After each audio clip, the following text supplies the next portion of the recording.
4.9 их найд төгрөгөөр 50 орчим километрийн урттай метро байгуулах судалгаа гарчээ.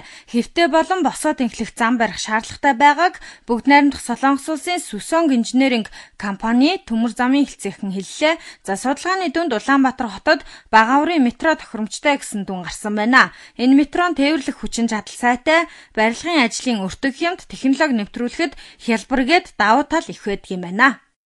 За дэлгэцээрээс та бүхэн метроны шугамын дэвсгэр төлөвлөлтийг харж байна. Хотын шинэ төвөөс Улаанбаатар бүр хязгаар хүртэл нийт 28.3 км-ийн зайтай нэгдүгээр метроны нэгдүгээр шугам шинэ одоогийн байгаа онгоцны буудлаас далуун буудлын чиглэлд хүртэх 21 км-ийн метроны үндсэн 2 шугамыг төлөвлөсөн. За дэлгэцээрээс та бүхэн харж байна. Энэ газар доогуур байх метроны харагдах байдлыг хөндлөн огттой харж байна. Энэ доор метроны үйлдвэрийг өөрөөр хөдөлгөх бүрэлдэхүүн байгаа. Дээд хэсэгт нь инженерийн шугам шүлжээний нэгдсэн хэлбэрээр замбарах даадаас цэгцлэх боломжтой гэсэн сандыг бид нар оруулсан. Метро явах замыг газрын доогуур болон ил задгаа хэлбэрээр барих боломжтой юм байна. Энэ судалгааны давуу тал нь солонгосчууд инженерийн шугам шилжээний хоолой гээд саад болох бүх зүйлийг тооцоолсон байна. За харин хотоо сонгогдсон их хурлын гишүүд үүнийг сонгуулийн сурталчилгаа болгож улс төржүүлэхгүйгээр яаралтай хийх хэрэгтэй гэж байлаа. Өнөөдрийн танилцуулсан 4 төслөөс авахыг нь аваад нэгдсэн нэг төсөл болгох хэрэгтэй гэсэн санал гишүүдээс гарсан юм а.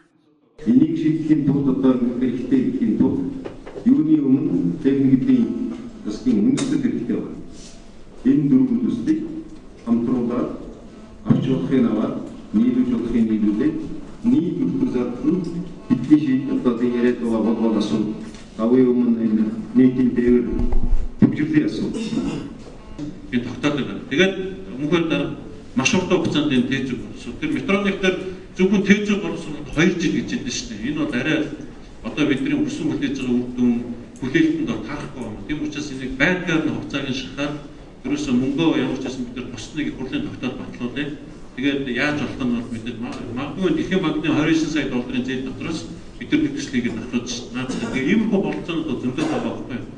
Ажлын эсгийнхнийг төлөвлөгөөгөө боловсруулаад техник эдийн засгийн үзүүлэлтэд яаралтай гаргах хэрэгтэй гэлээ.